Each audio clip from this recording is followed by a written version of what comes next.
And welcome back to the CIRF Report, everybody. We have some interesting aspects that are going to go deep into the soul, are going to bring that out into the world, and then we are going to do some artwork. That's the recommended flow. Let's get into the details. If you don't know what a Dreambot run is, go see our beginner's guide. That's down below in the description. Let's start with the smallest aspect, or the smallest meme, and that's art. And that's just here. You've got white and yellow. These are two different colors. And then the words represent and associated. Now the word association, for example, could be two different things. That's why you have two different arrows going towards it. In the world of shadow work, which is a psychological concept of going in and seeing all the things that we tried to push away or repress, they're deep down, they're underneath the carpet that we kind of glossed over and hid away in the dark recesses of the closet. But we can do free association. That's a very Freudian term and Jungian concepts.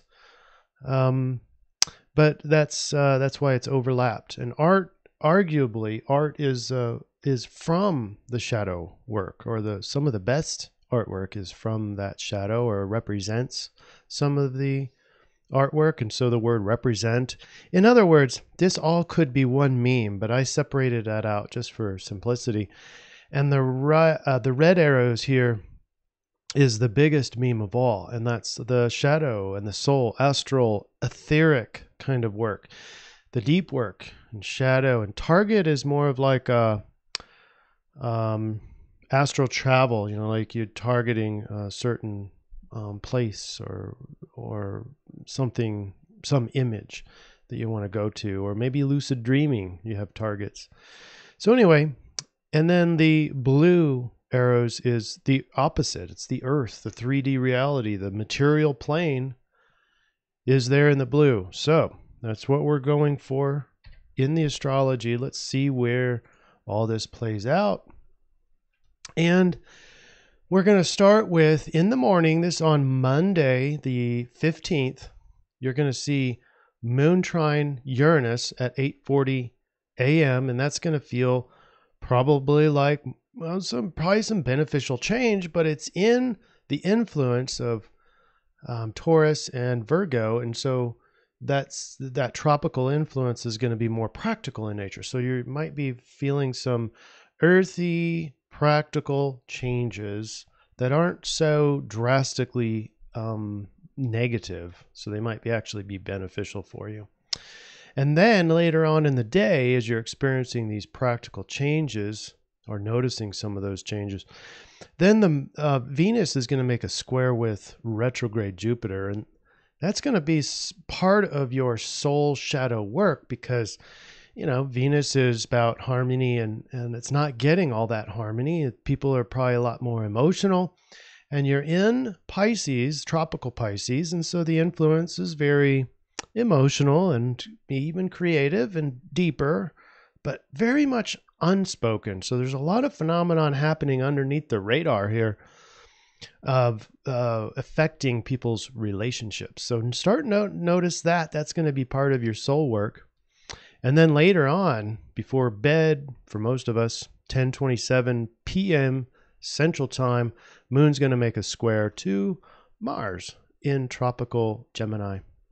Not much to say there. That's kind of very much contentious, or it's exacerbating a lot of thoughts, maybe racing thoughts, maybe combative thoughts. Hopefully not, especially as you're going to bed. I have a whole litany of things to talk about if that happens, to work on the vagus nerve and start relaxing and calming down. That's going to bring up the parasympathetic nervous system and help you relax and get to sleep. But let's talk about the 16th, because this is really where our Dreambot memes come in. The first is at 10 a.m. Again, in the morning, you're going to have the moon oppose Neptune. And this is also in the Pisces, tropical Pisces. So, it's going to be very creative. It's going to be imaginative, and it's going to be, might even be confusing. Not really having much awareness of where these things are coming from, or where these desires are coming from, or insights. But more so, look at this: Moon trine Saturn, and then later trine Pluto.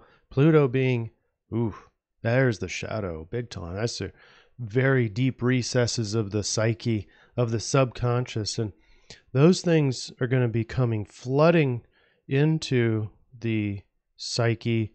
And then lastly is at 9 p.m., right before our next CIRF report, the moon is going to make a square to retrograde Jupiter.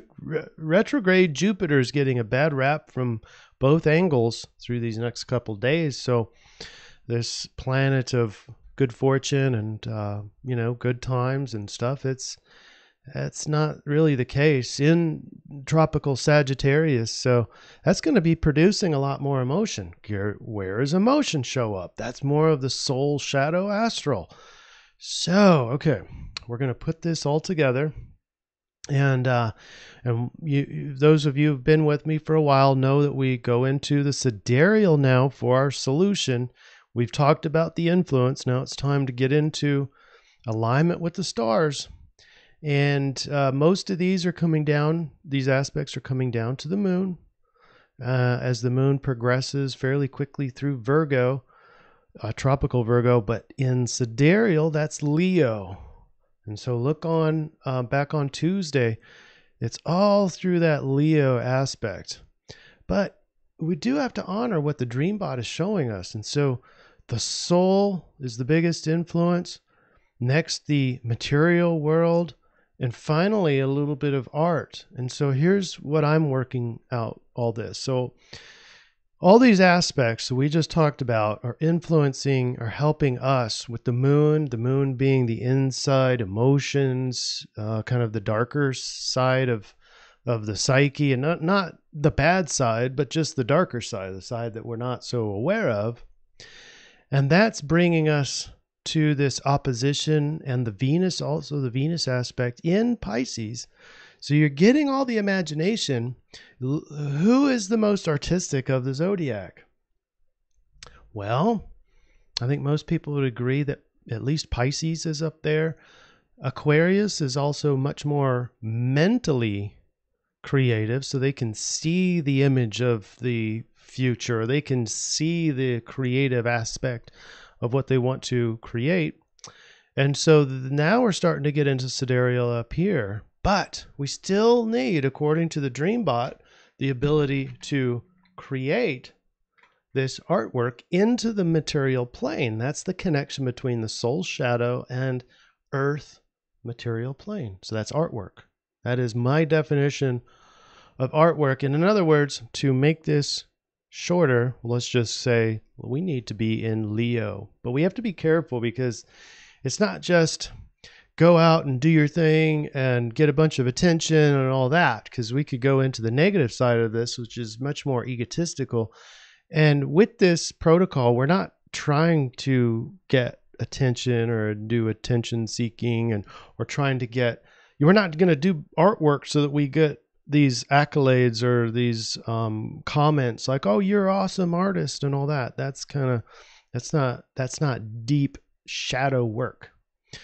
So we're going to be doing the positive side of Leo, which is much more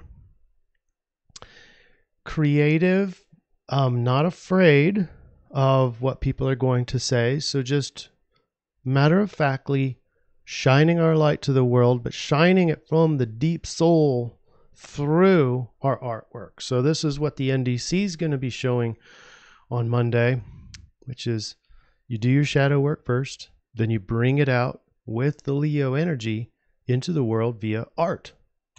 So this is the intervention solution, which is bring your shadow out into the light, art and creativity, but don't use the downside of Leo, which is using the energy to getting attention, or even worse, manipulating others. Definitely don't want to do that. That's brings in karma influences. But in the overall goal here is to finally, for once and for all, get this stuff that we have pushed down. We thought we got rid of it, but we've only pushed it down, put it underneath the rug, and it's still affecting us because it's still in the dark recesses of the subconscious. That's shadow work. We're bringing that out into conscious awareness, and then we're going to finally start distributing this to the world in the form of artwork. And that's how we start one by one.